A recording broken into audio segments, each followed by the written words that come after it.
love it. Okay, Jose, thank you so much for joining us today. And I was just saying, introducing Paul earlier, and saying that this is kind of his area of expertise, being a Flutter developer and all. And I thank him for connecting you and I together. But you know, you were born and now you're here. What is going on in between as it pertains to tech? Okay, so wow, that's a whole lifelong sort of conversation to have. I'm gonna skip. My dad used to be a software developer, and when I was young, he had a company where he did maintenance for computers, right? So I used to help him sort of clean like the insides of computers, things like that. I have a lot of history with tech, right? I used to play video games. I was born in Bolivia, so over there, people don't have the money to buy software. So, I was part of the underworld of people who would just uh, find find the cheapest way to get the software. When I was little, like 12. But I didn't really care about tech for like many years until I was 20. At which point, I actually wanted to have a podcast, right? I spent a lot of time setting everything up to have a successful podcast, but things didn't come through for me. So I had to make a decision. I would have to either become a writer so I could be the sole person running this podcast, which was based on fiction, or I could fully switch careers and try to figure out tech. Because I knew I was pretty good at tech. So I'm like, hey, if I become amazing at tech, just as I'm good at other things, then that would probably be amazing for me. So at that point, I did a 180 and went towards tech. Okay, so the first thing that I learned how to do was coding through the website Scrap. I wasted a lot of time on that website trying to make things look beautiful instead of actually just taking my time to learn the fundamentals of coding. Anyway, I learned after that, I was working at a pizza place, right? I was working at a pizza place, helping washing dishes, sometimes making pizzas. And what I wanted to do was make an Android app for this place because I knew that their system, how they ran things was very old school and it could have been greatly enhanced by technology. So I wanted to make them an app. And, an app seems kind of easy when you just look at somebody else's, how they made the app. And, they take such good time to make it intuitive. It comes across like a very easy task. So went ahead and tried to do that. And I was doing it through Android. And let me ask you a question. In this interview, should I assume that the listeners have like a tech background, or should I just sort of fly over the tech details?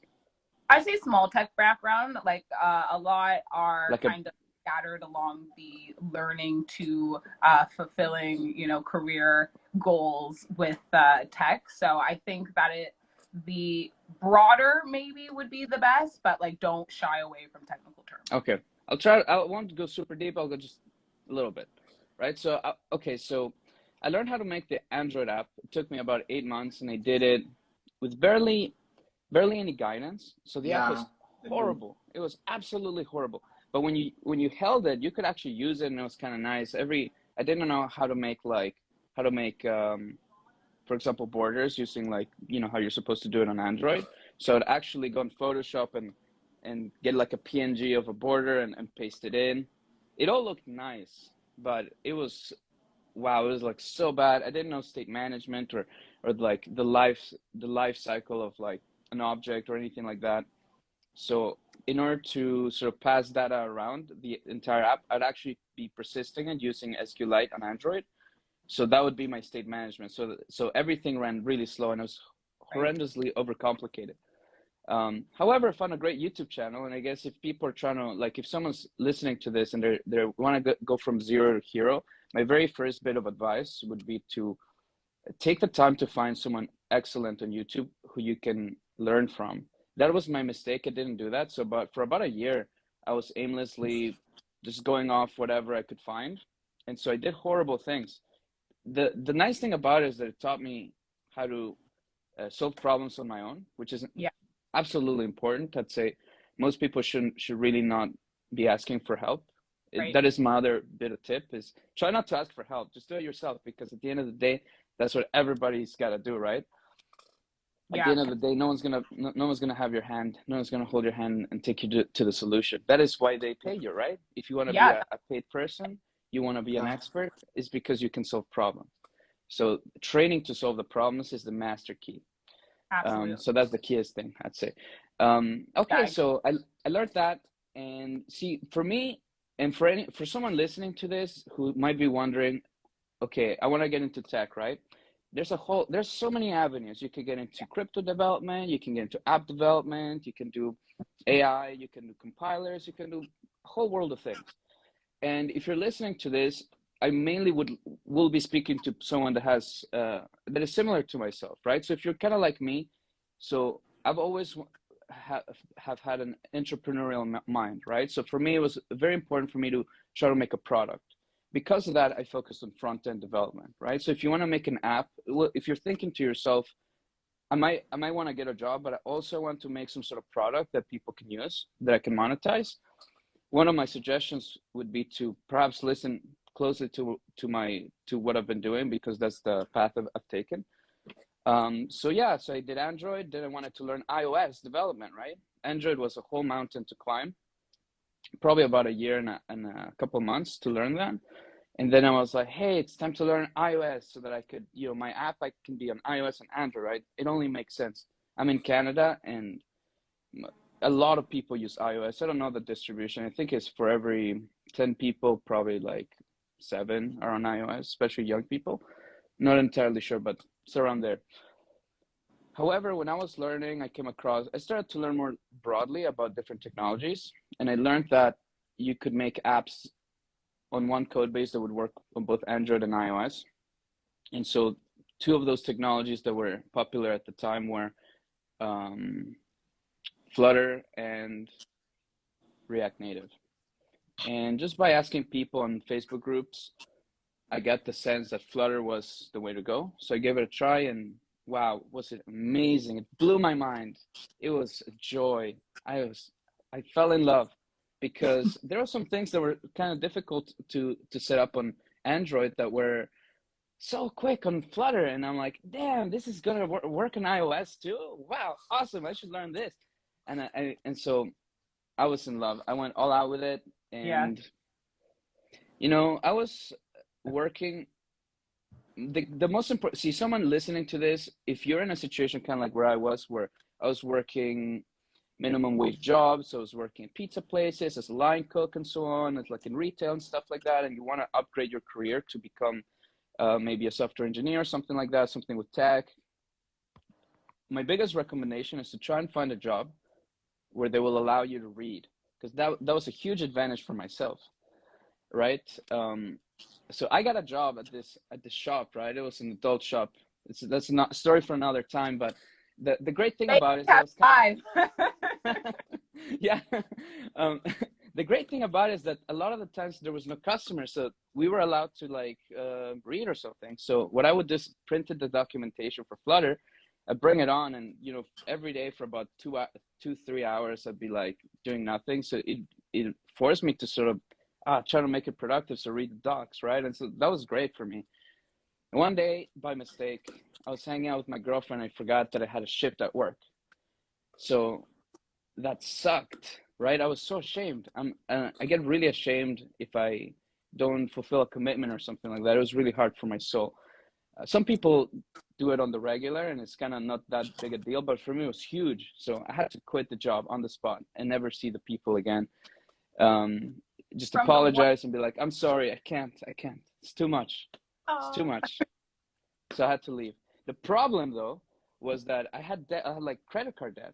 And it's not huge. I think it was like $300 or something. But at the time, $300 meant like working full time for maybe a week or so, and getting a full time job. Like the economy wasn't like today, where like people are begging you to get a job, right? It's like you have to hustle and that was like back in the day, right? So anyway, that is another key thing that I keep hearing from people who preach about success.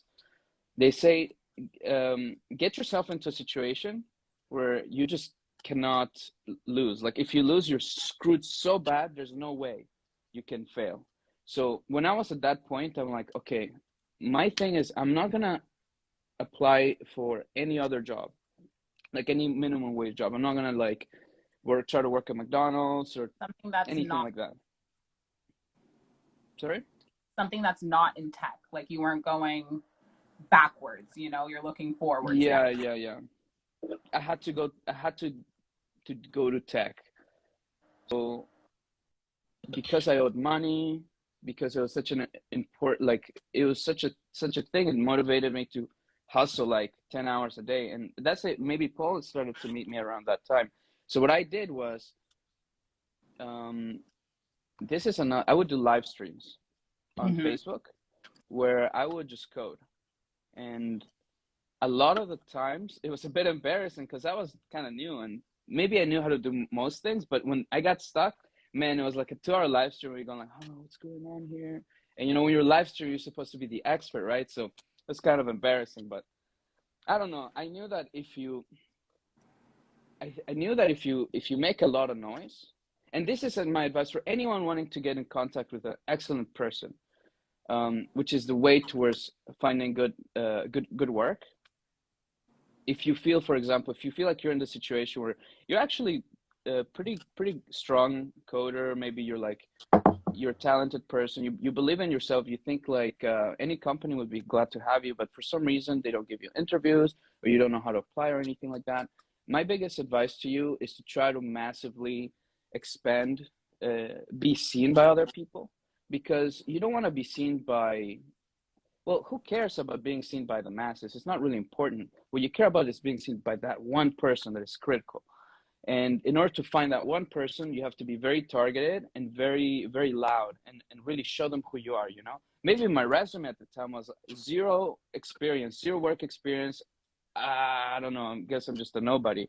But if they see me on live, they're going to see me explain things. They're going to see me literally be on live for like 4 or 5 hours. They're going to see me hustle. They're going to see my hunger. They're going to see my progress. And, you know, I'm pretty fast at getting progress through software. So they were able to see that, you know, that you cannot see through resumes, right? So through But then, that, I made a, because you have, you know, you're taking that time, you'll be on live for like hours at a time. Clearly you care about the topic at hand and you have the drive and the determination to keep going. And I absolutely agree with kind of just finding a platform in which that platform can hold you accountable, but they also cheer you on at the same time. Like, I know you think that you wanted to be an expert. However, it's amazing, like even for myself, like I'm not an expert, but I think that the visual of continually seeing someone do the same thing over and over again makes you kind of subconsciously be like, oh, wait, I can do that too. You know, like this is the route and, you know, it's not killing that person, so I can do it as well. yeah, absolutely.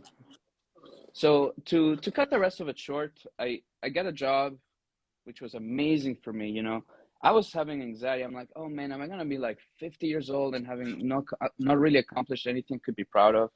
And you know, that would suck. And then maybe, oh, my parents are right. I should have gone to school or something. And you know, that was like weighing hard on me, right? So when I first got my first job, you know, it paid way less than minimum wage because it was a job from Pakistan, right? Living in Canada doesn't pay you very well.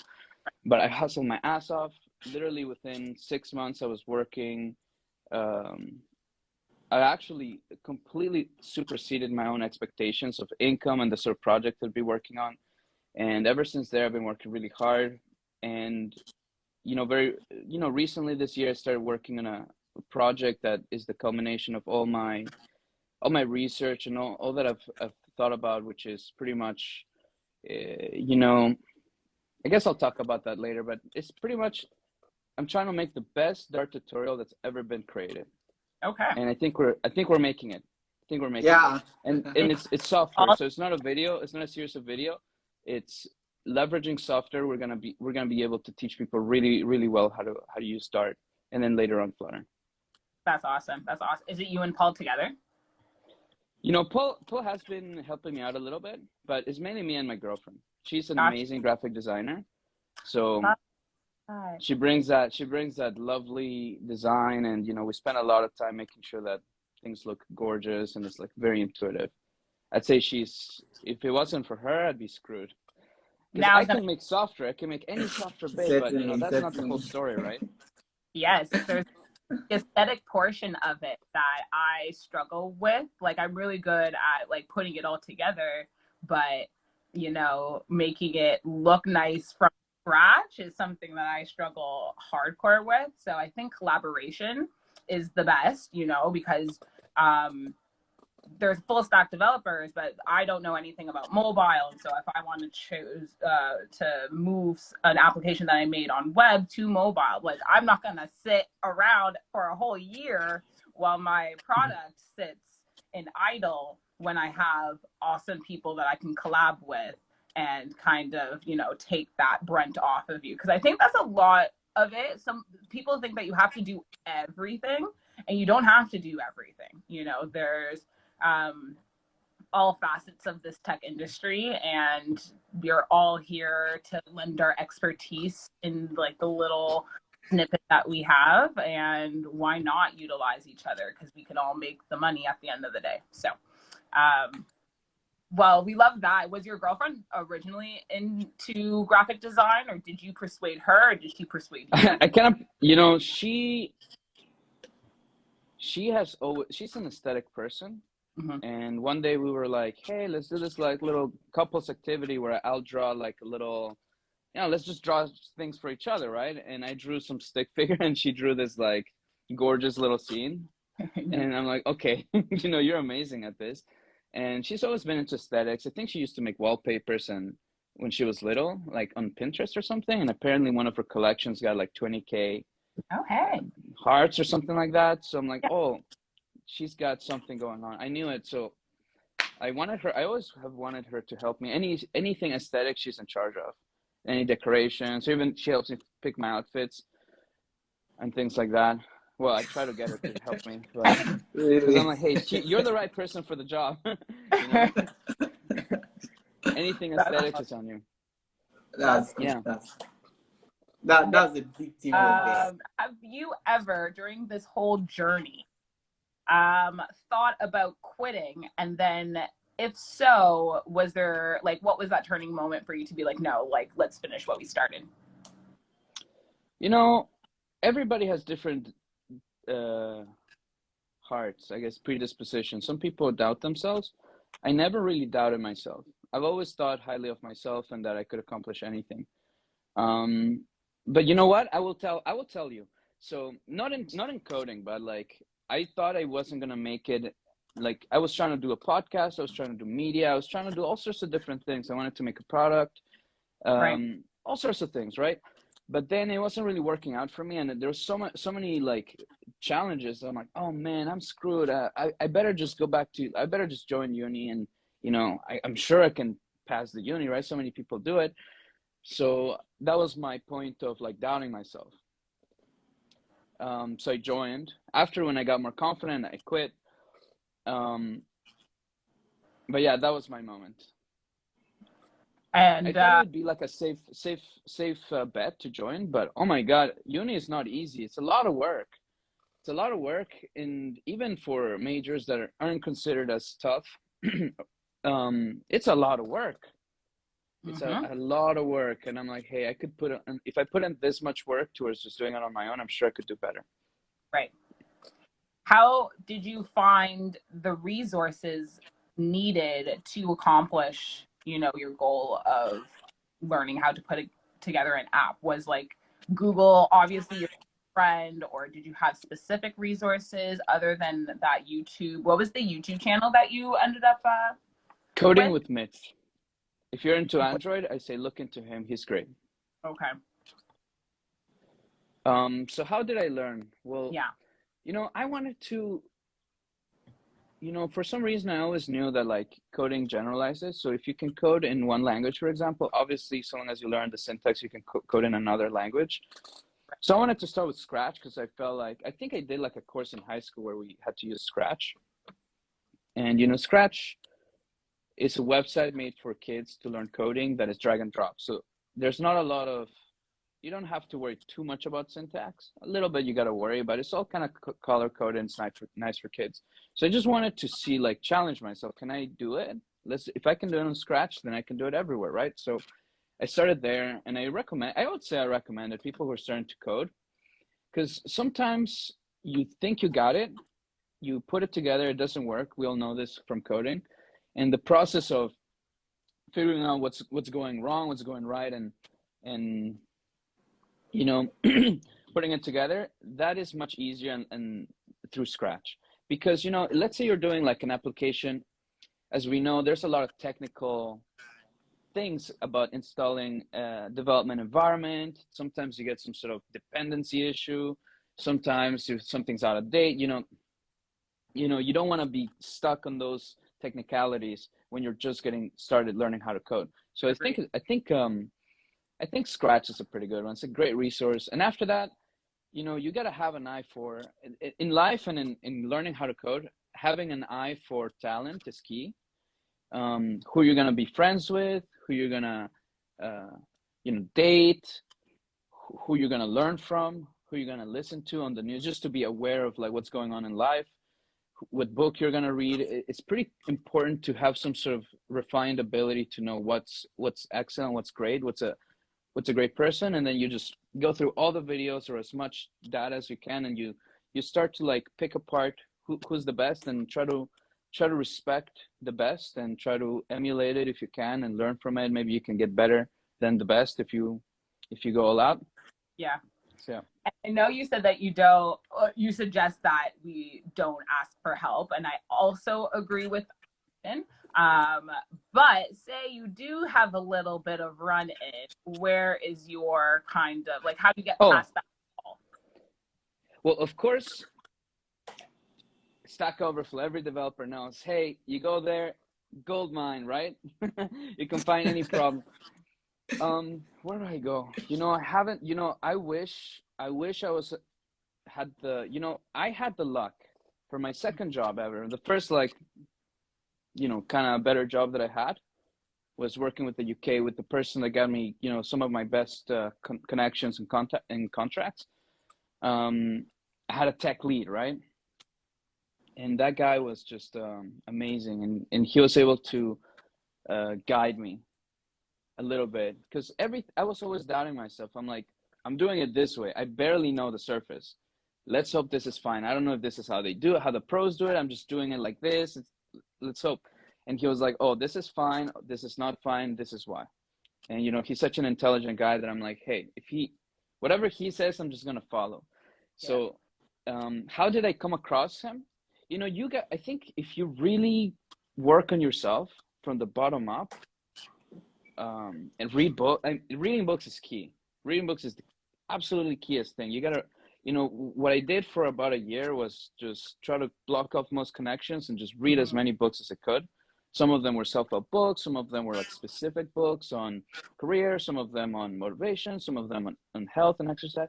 So after reading all that, that's another source of good things. But I think if you read books, then you will have in your head something that perhaps someone worked for like 20, 30 years to come up with some great ideas, and you can insert that in your head in just like a couple of hours from an audiobook.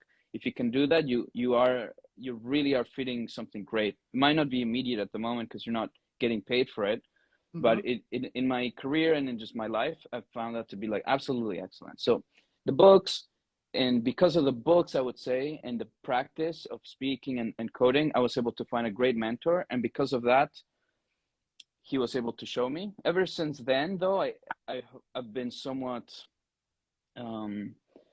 taking a lot of charge in my teams, right? Because Flutter is brand new. So if you have been coding with Flutter for like 2 years, you could be the king compared to a guy that maybe has 10 years of software engineering experience who's just getting started with Flutter, right? So I haven't had a lot of like mentorship, but I will say, you know what?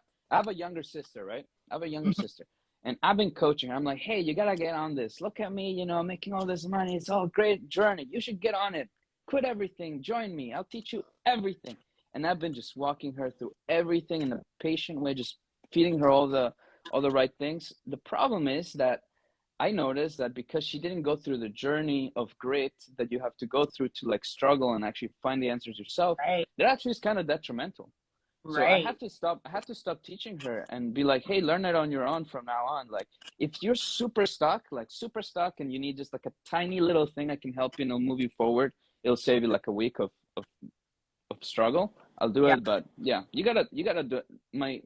From wisdom of teaching somebody else and teaching myself, I'd say never ask a Yeah. human. I Like sorry, continue. never ask a human, but you can ask on YouTube or even on a Facebook group. Like make it so that like it's fully dependable on yourself Right. as much as you can, I or say even so. ask a human, but like do your due diligence first. Like I would love if someone came to me saying, "Hey, I've been messing around with this problem for a week, and I looked at this Stack Overflow entries, this YouTube, this article, like name off all the things that they're like kind of going through." Then you're like, okay, cool. I know which resources that you've used. So maybe I can help by finding something other than that or directing them in the right way. But I like to hear that, yeah, I've gone through like the trials and tribulations and hell and back, and I am scorched, but I really want to get past this point, you know, because I feel like a lot of people use that break point as like a place to put their hands up and be like, well, it didn't work. So, and my mentor is not here to tell me, you know, an hour later Yeah. what to do. Yeah, actually letting people to learn for themselves, like allowing them to grow on their own. That I think that's really good. That's really good. You don't have to give them, like, you need to allow them to go out and fish for themselves. Like be that developer they really want to be. So yeah, that's the way. Yeah. Yeah, it's weird though, because programming is not the same. And you know that, I don't know if you know the saying, like teach a man to fish and you know, you've taught him to eat kind of thing. It's not the same because if you teach them to code, like they'll always be dependent on you to Yeah, that's it. fine, you know? And you're like, no, you have to start it first. And I'm just like in the back going like this. Yeah. Start it. So yeah. I love that. Awesome. Okay. You have answered a lot of questions that I have already. So thank you for being so insightful. What would you like to see for your career? I think I already have an understanding, but what would you like to see for your career in the next 5 years? Okay, so I've been working as a Flutter engineer for different companies. My initial journey has been to try and be more as senior as I possibly can, so take more command of the entire life cycle, right? So at first you can, let's say, code, right? Let's say Flutter, right? You can make an app. But then what about writing tests? What about ensuring that that app works right? What about, for example, setting up a pipeline whereby you can continuously integrate like your latest changes and like release it and like show off like different flavors and things like that. There's like a little bit more that goes into it Yeah. that you're not necessarily aware of when you're starting.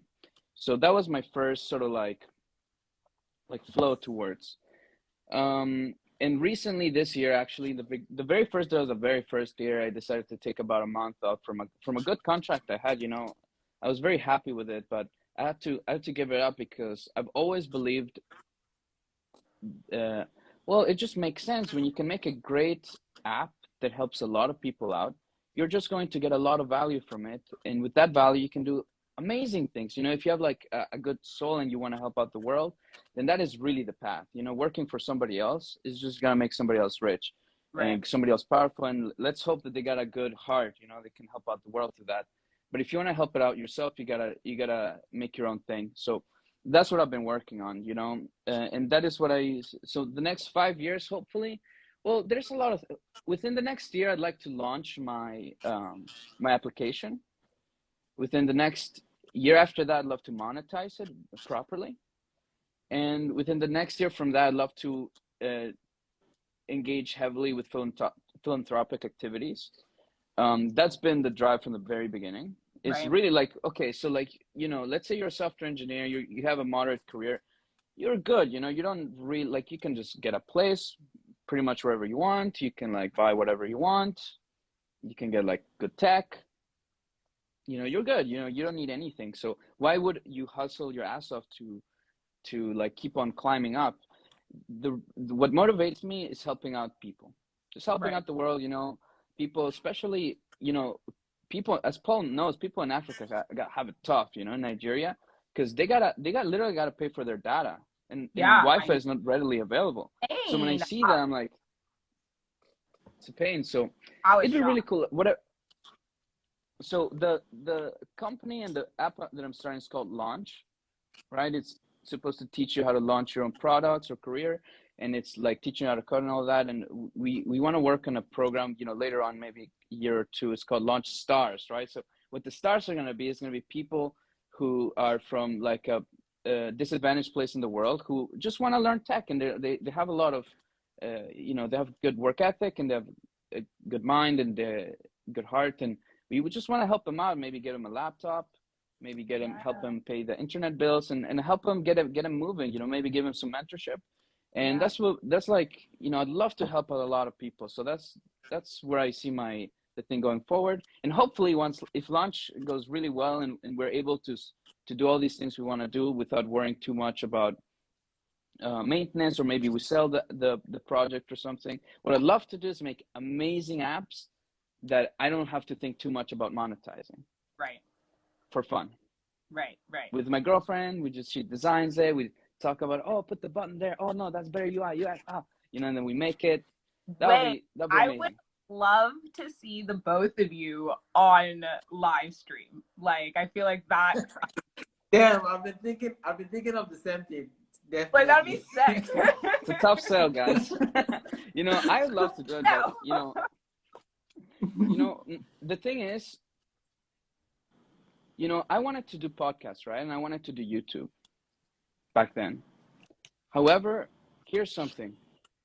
The price for anonymity is huge. Personally, I would love to be completely anonymous. Fame or attention, only as needed. That's kind of why I went into tech, because if you're into tech or like doing coding tutorials, even if you are like super famous, no one's going to know, like people are not going to know who you are, and no one's going to want to sit through, like no average human is going to want to sit like an hour worth of coding lessons. So that's where I went. So we're very private people. So, hey, I can let her know, like, hey, maybe we want to come by and the both of us be in an interview, but you know, we're very private. We're shy people. I'm more like the outgoing one. So I don't know. I'll have to try and convince her. Okay. Yeah, I'd love to hear her perspective, because I love like just hearing how designers and developers collaborate and what that process looks like and how they get from point A to point B. And you guys are the power couple. You know, I really love that you kind of lean in on each other and, you know, get the stuff done. So that's amazing, honestly. Paul, do you have any questions from, is it just Instagram? There's none from our other platform? Yeah, there should be a question. I'm just going through the questions here. Amazing. People are really enjoying it. Yeah, they really enjoy some words from José. They really enjoy it a lot. You know, because you don't hear a lot of people with, you said that you weren't confident, but you sound very confident in your skill and your determination of like what you want to accomplish, and I commend you entirely. You let me know what we could do to push out the app, and we will, because that's like right up my alley in terms of like helping others. So you let me know, and we'll get her out there as much as possible. Thank you. I appreciate it. Yeah, no. If I had a link, I'd let you know so we could put it through for the people, but I have nothing right now. We're just still working on it. This again, right? Like you said, in the next year or 6 months? Well, I think we're going to have a link that people can go through to check it out within the next 3 months. Awesome. Oh, we love to hear it. Yeah, José is really a nice guy. He's really, really a nice guy. Like when I started working with José, I think that was 2 years ago or just a year ago. Yeah, he helped me got my first computer. So he sent me money and I got my first computer, and then that's how I've been going. So José is, I don't know, a big mentor to me. Thank you. Love that. Where are you located in Canada? So I live in Windsor, Ontario. Okay, I got family there. Are you in Canada as well? Yeah, I'm in Toronto, but I've got Yes, family I in love Windsor. Toronto. Love Toronto. Come. It's like I would love so to. warming up, so it's really fun now. Yeah, right? And, Oh man, I used to live in Toronto. I love Toronto. My but heart, when I'm in Toronto, my heart is like, this is my place. you're close to Detroit though, and Detroit's like the tech mecca, like up and coming right now over in the States. If you ever cross over. Yeah. Yeah, I rarely cross over. Never. But yeah, I don't know. We have one. I know there's one question. Um, I love cybersecurity as well as web dev. Which one is more worth it? From Leeds. Oh, hello. Um, I would love to hear your take on that question. Okay, so which one's more worth it? The one that you love the most, that you have the most fun in, you will be better at, because at the end of the day is literally hours on the clock, right? So the reason why some people have tremendous power, they can literally move mountains, right? Just because they have so much, they just like, maybe they have money or something. It all goes back to how much action you can take. Mm-hmm. So if you can take 20, let's say you can work for 10 hours at something, you're going to be much better than if you work 6 hours. And how do you actually get to working 10 hours? You at least got to enjoy it. So whatever you enjoy the most, you'll be the best at, for your own like standards of being the best at. And then that's the most worth it, because you'll be in a better position. But what Yeah, did they say? Cybersecurity versus what? web development. Oh, generally I have a more like a general. I think cybersecurity. Well, I don't know. Someone told me that cybersecurity is kind of tough. Not tough like It's hard, but hard. tough because it's kind of dangerous. Kind of dangerous. You're like in the underworld. You don't want to. Sketchy Dark world. web. I heard it's a dark The world. I dark heard. web. I was Yeah, turned off and from it. I was thinking I the same think thing. I'm like, though, if you use your powers for good, obviously, in terms of security, you get to really find out exploits and insecurity or security issues within companies. Like that's doing really good work. I think for me, I know those day in the life videos on YouTube are kind of like weird, but at least you get like an understanding of like what someone does. And if you can like find out the language that someone's using within the field um, of that uh, path that you're taking, and then kind of drill it down between languages, because if cybersecurity is all C, like I am running away. I am not gonna look at it any further. I know I don't like it, so I will probably go to web dev and then do security within web development, because security is such a broad topic. You have the ability to do it within mobile development. You have the ability to do it in cloud. You have the ability to do it amongst basically anything in tech. So it's never like off the table. But yeah, it depends on your love. Like if you love to create and design,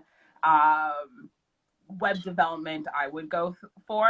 And if you love the idea of like breaking a website and finding all that's wrong with it and going through, because you need networking for security, so that's like another thing on top of it, to like know the OSI model and to like figure out which layers kind of interact with certain things. So yeah, I know that doesn't really probably help.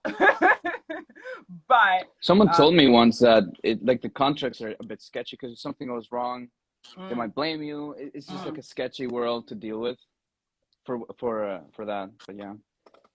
Okay, I say try them both. Try them both and talk to someone that's actually working. Yeah. And then that's a good way to figure it out. Yeah. There is this question. There's this question. Now I have problems in this question too, so I want to bring it up. By Demi Koda. Thank you so much for this insight. Please, I have a question. How do you deal with having too many resources to learn from? So first, I'm going to say something here. On my Udemy account, I have a lot of videos. I have videos for photography. I have video for a lot of stuff. So yeah, I'm going to put myself in this question as well and ask you. So what's your view on this? Well, okay, so on one level, I will say that the question itself, you have too much content to go through. Is it because you don't have the motivation to go through all of it, or don't have the time? If that's the problem, I strongly suggest to get. That's a key thing from my life that I'm so grateful that someone taught me. If you train yourself to watch 2x on videos, you could literally double your intake. And it's great because you are forced to focus, right, to like catch it. So that's a Actively. great thing. You can already, you can already double your intake that way. If it's motivation, then something great that the way I got myself to be able to hear so many audiobooks was because I was playing this game called Polytopia on my phone. So any game that doesn't take too much brain power that you can sort of do kind of help you, and then you listen to the audiobook, it can be like nice little fun time for you. That is another good thing for taking in data that way passively. But if you're doing tutorials and stuff like that, I'd say that. But the number one thing is probably, instead of doing, there's a perfect balance between taking in data and acting. And I'd say you want to probably, if that's your issue, you probably want to start acting more on the data rather than taking too much of it. Mm-hmm. So I'd say, and it's not that, start at the focus on accomplishments. So rather, Right. and the accomplishments can't be like having finished a tutorial. The accomplishment has to be like, get very, very real and concrete what you're trying to do. Let's say you're trying to make an app, right? So just try to literally make the app. If you get stuck, then look at resources. Right. If you want to know like the right way to even like make the app, you can look at the resources. But once you know a little bit, just literally make the app. Even if it sucks, like the first app I ever made, that was very helpful to me, just the journey and everything, just to literally be coding, messing up, changing things up. So I'd say more action, less learning. Yeah, I agree. Like, I know for myself, I used to collect, I guess, basically, because I didn't go through them. I collected art on topics and like short snippets that would catch my eye, and I'm like, oh yeah, I definitely want to learn this later on. And then I look at my like Pocket at the time, like the bookmarking app, and see so many articles, and I'm like, what the heck? Like, am I gonna go through any of these? And then yeah, you just start from one. You go to the first one, read it, go through it, understand it, and then take away like what you already get, because you probably have in your big list of resources all the things that are the same. Like, it's basically the same. We're all saying the same thing, just in a different way. So Yeah. it's just being able to filter out what serves you and what doesn't. And will it accomplish your goal? Like you said, at the end of the day, if your goal is to make an app, does this article accomplish that? Or does it make you so, off your goal because it's going on about like database management that you're like freaking out prematurely? Like, if you're not at that point, don't go to that point before you're ready, kind of thing. Yeah. Yeah. And Absolutely. yeah, thanks. And also another question here from David Demekong. What's your advice for a beginner in Flutter dev? That's a question. Advice for a beginner Flutter dev. I say that my advice would be to try and copy the clones of already existing apps. So something I did a while back is I made a clone of TikTok. And but you want to try to get it perfect.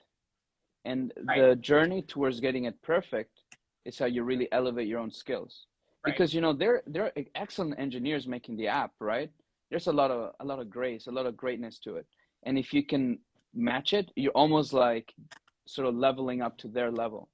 So start easy first, like make a little, like even take a screenshot of this and try to make the little cars, the little circular little cars, like learn about it little by little.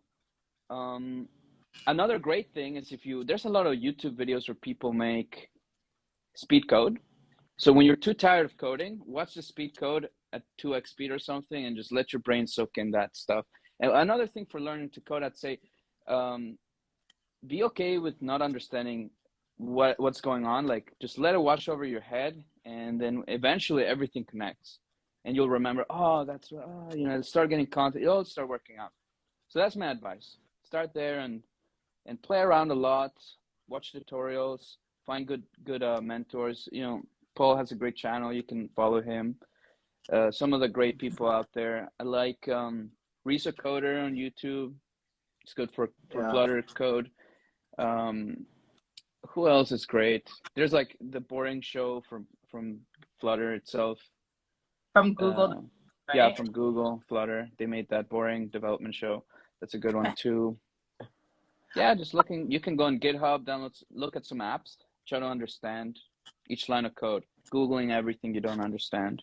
Yeah. That's what I told my sister. Try to go on like a Googling spree. Like, they might be like, what is functional programming, right? So you go on Wikipedia, you read it. Any word you don't understand in Wikipedia, just open up another tab and read that, and like that, and just spend like a whole afternoon doing that if you can. Right. That is my advice. Yeah. Do you use Kotlin, or what is the language that you use Flutter with, I guess? It's Dart. It's Dart. Gotcha. See, I don't even know. Is there Dart is great. Can you do it with Java or no? Is what to do with Java? Can you Dart? Yeah, like, is there any other language that you can build it with, or is it just Dart? No, it's just Dart.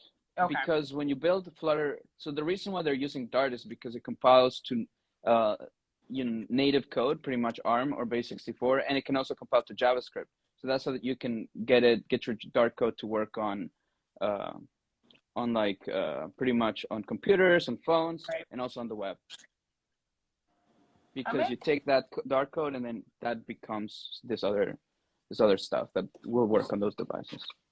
Is that how Kotlin works as well? I think so, but I was like, I wasn't sure in terms of like what's Flutter's kind of. But it is very similar to Java. So when I did Android, I was doing it with Java. I think Kotlin was just sort of, it was there, but it wasn't that like now is you gotta do Kotlin, right?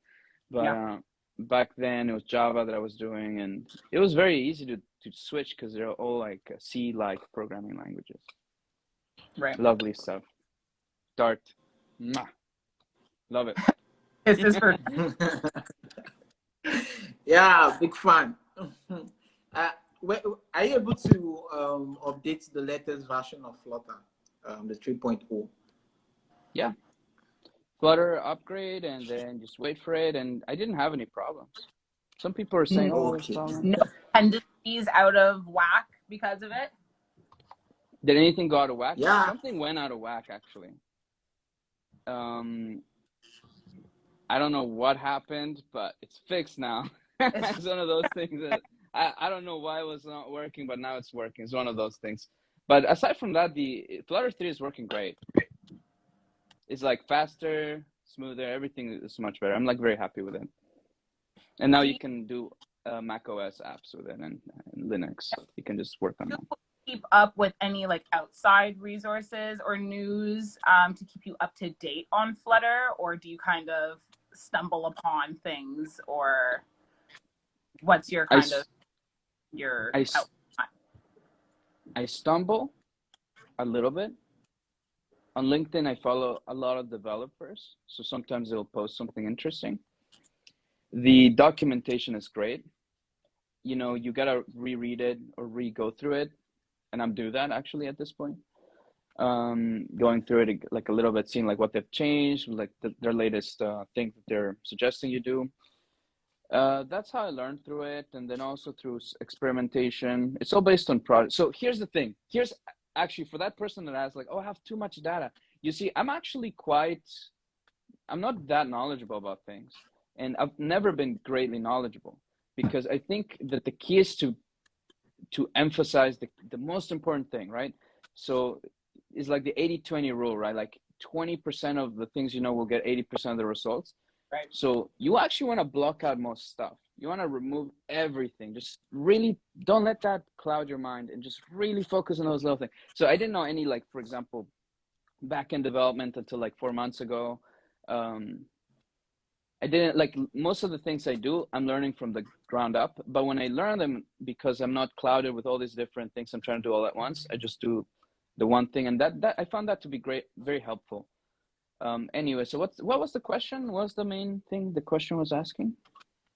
Oh, you were asking me if like resources. So yeah, I don't, when I there's something I want to do, for example, one of the things I was doing, I think Paul and I were working on it together a while ago. We wanted to use Flutter with TensorFlow so that, you know, it could do a little outline of your body. My idea at the time was like, hey, TikTok dances are so popular. What if we made an app that actually teaches you how to do all these dances that they do? It'd be cool. I'm sure it'd be popular, right?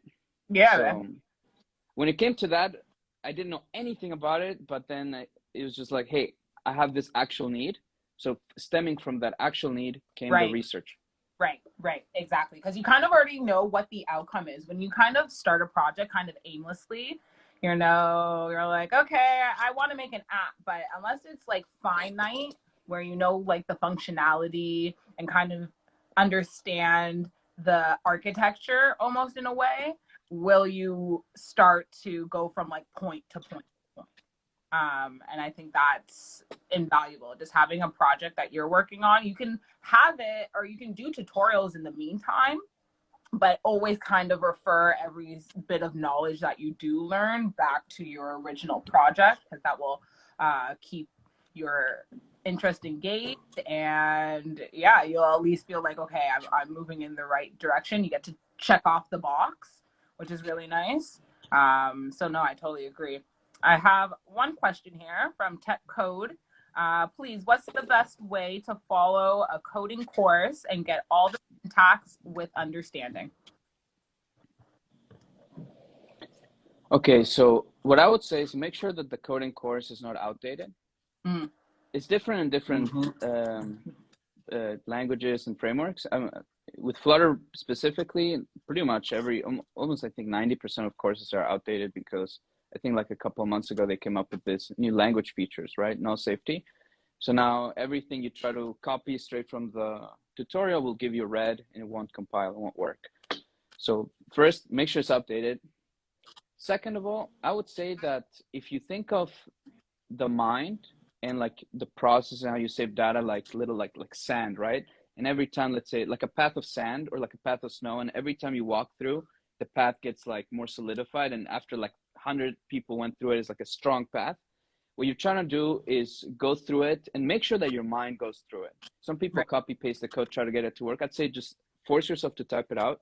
Every single time you get some red, something that's not really working, try to fix it and feel happy that you had that little error, because now you've actually, those are the steps to learning it, right? Every time your brain has to figure out, why is this not right? And then you make it right, even though it's tedious and it sucks at first because you can't fly, you can't get off the ground and start coding, you know, it is actually greatly helpful. So make sure that your mind goes through the code, make sure that you type it out, make sure that if you get any error to fix it, and do the thing. Only by doing will you actually save it in your head. If you watch it, you'll forget it. But if you do it, it'll work. And if it's connected to a greater purpose, then you'll have the motivation. Perfection. Couldn't have said it better, honestly. Amazing. Well, I don't want to take up too much of your time, and I appreciate all your insight that you've given the community, really and truly. I don't know if you want to shout out on your Instagram, but go follow our friend Jose. He's got a really great app coming out in 3 months that we're all, you know, definitely here to support. So yes, thank you again, Paul. Thanks a lot. Thank you. Thank you for having me. Thanks so much. Have a good one, guys. Thank you, guys. Take care. We enjoyed you a lot. Fabulous. Thank you. Thank you, guys. Bye. Bye. Bye.